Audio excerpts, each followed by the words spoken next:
Hello, xin chào tất cả các bạn đã quay trở lại với kênh của bạn Lazada. Hôm nay thì chúng ta sẽ thử làm cái kem đá nhá. Mình sẽ thử làm kem đá xem như nào bằng cái hộp này.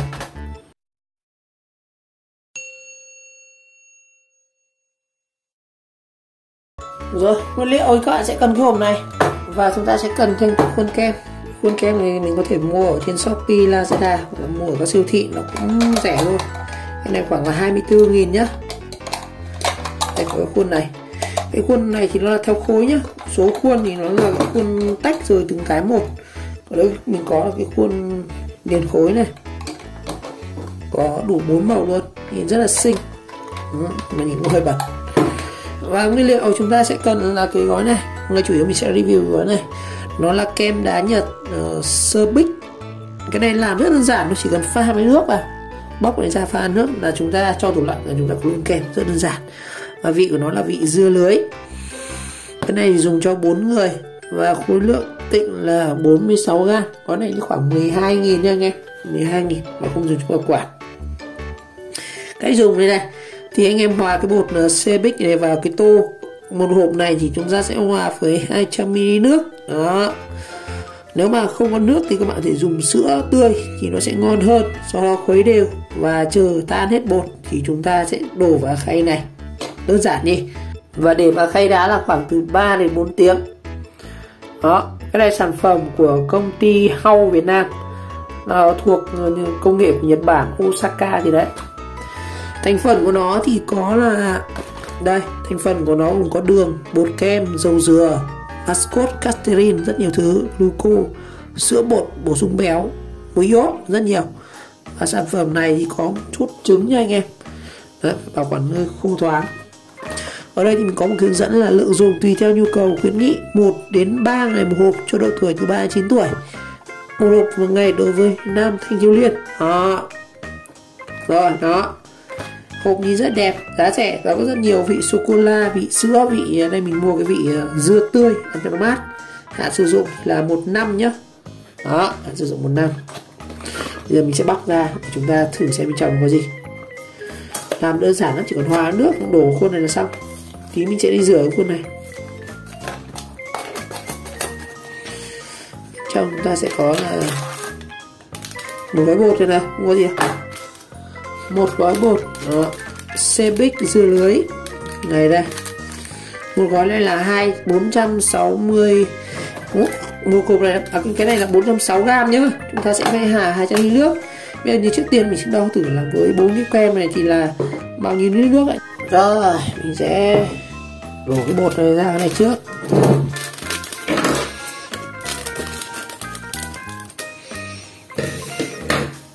Một gói này xem chừng là chúng ta chỉ làm được 4 ngày thôi anh em ạ.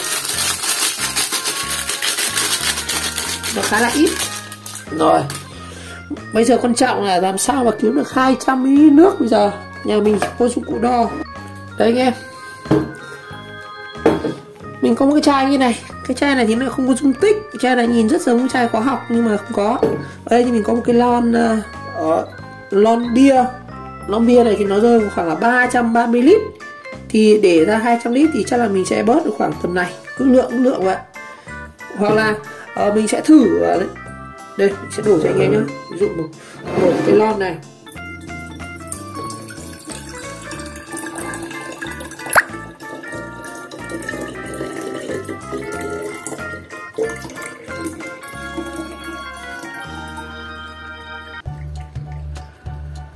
Đấy.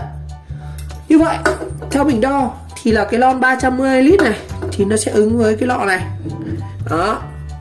Đây là mình sẽ thử đổ cái lọ này ra 4 cái cốc này, chúng ta xem là ước lượng và xem là cái 4 cốc này nó dung tích là bao nhiêu.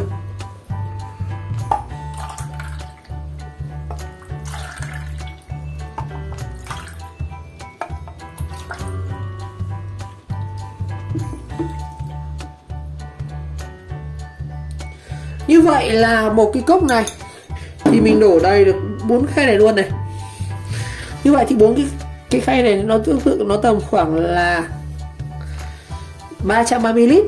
Nhưng mà khi mà chúng ta cho cái bột này vào này thì nó sẽ nhiều hơn, nên chúng ta sẽ bớt này đi, hoặc là cái bột này nó cũng sẽ nở ra nữa, nên là mình sẽ lấy khoảng đến lưng chai này thôi. Đó, Rồi mình xác định được khoảng ở đây, tầm này là khoảng 200 lít này. Đây là nước lọc nhé, mình sẽ đổ vào đây. Khi đổ vào là chất bột nó sẽ chuyển màu xanh nha anh em.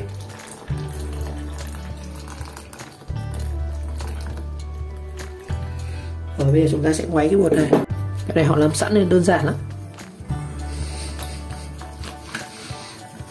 Mùi thơm lắm anh em. Cái này chúng ta không phải cho đường cho gì nữa nhá. Tại vì trong bột này của nó cũng đã ngọt rồi.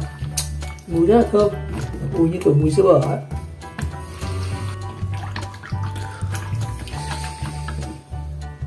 Mùi thơm lắm, mùi như mùi kẹo. Mình cũng chưa làm được cái này bao giờ, lần đầu làm thử luôn.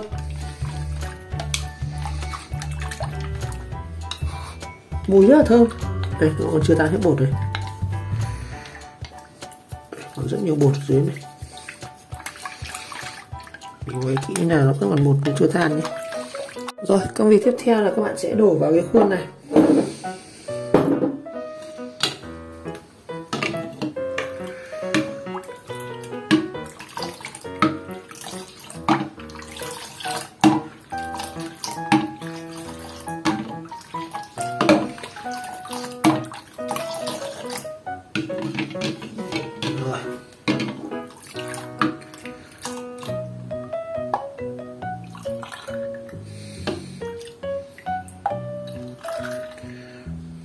Mình có thể làm kem nhiều màu bằng cách là các bạn đổ cho nó nhiều lớp nhé. Sau đó các bạn đợi cho nó đông, chúng ta sẽ đổ thêm lớp nữa.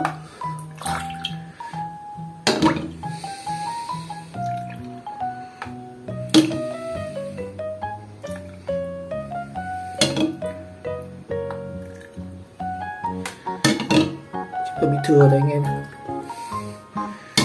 Mình thấy nó hơi nhiều bột.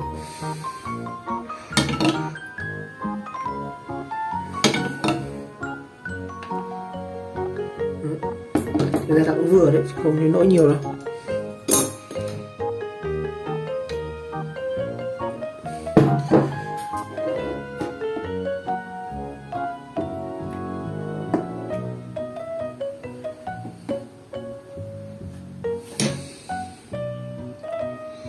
Rồi. Xong. Bây giờ công việc tiếp theo là các bạn đậy đều thôi.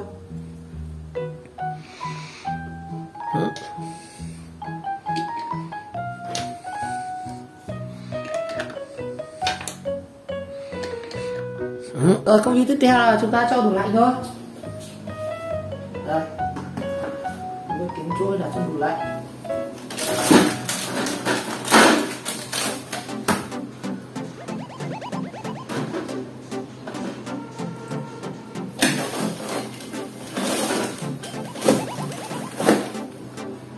Đây, kem mình để đây. Chính là khay này. Đó.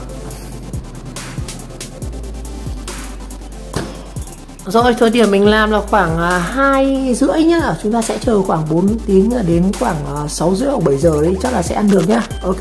Rồi bây giờ là khoảng 7 giờ kém 15 rồi, tức là cũng từ 2:30 đến 7 giờ kém 15, tôi cũng khoảng gần hơn 4 tiếng đồng hồ rồi. Mình sẽ xem là kem cục nó như nào nhá. Rồi. Cứng rồi đấy nghe. Mà một kia quay xem thế nào nhá. Rồi đấy, lạnh lắm rồi anh em ạ. Sờ lạnh hết cả tay rồi, không biết là ăn được không. Nó đông rồi anh em ạ, nhưng mà cái que này không hiểu sao nó không găm được cái này. Rồi, tất cả que em đều bị như là hết này. Ôi giời ơi. Kem này nó kiểu thế, chắc là phải ăn bằng thìa rồi. Mình không hiểu tại sao cái kem này nó lại không ăn được kiểu này nhá. Chắc là kiểu khuôn kem là thế. Kem cứng rồi chứ.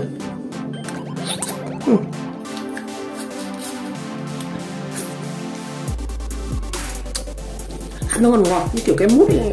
Thơm. Được.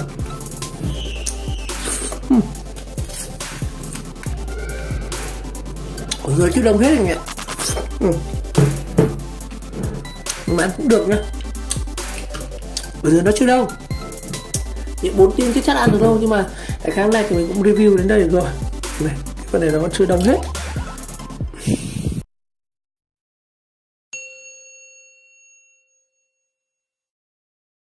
Rồi như vậy mình vừa review và hướng dẫn anh em cách làm kem bị dưa lưới từ cái bột kem là Cbic của bộ kem đá Nhật. Cách làm cũng rất đơn giản và dễ làm, và các bạn có thể mua được các cái sản phẩm hộp kem này tại các chuỗi siêu thị, các cửa hàng đại lý nhá. Rồi một lần nữa cảm ơn các bạn đã theo dõi clip, và nếu thấy video hay mình nhớ các bạn nhớ like, subscribe kênh và chờ đón các video tiếp theo.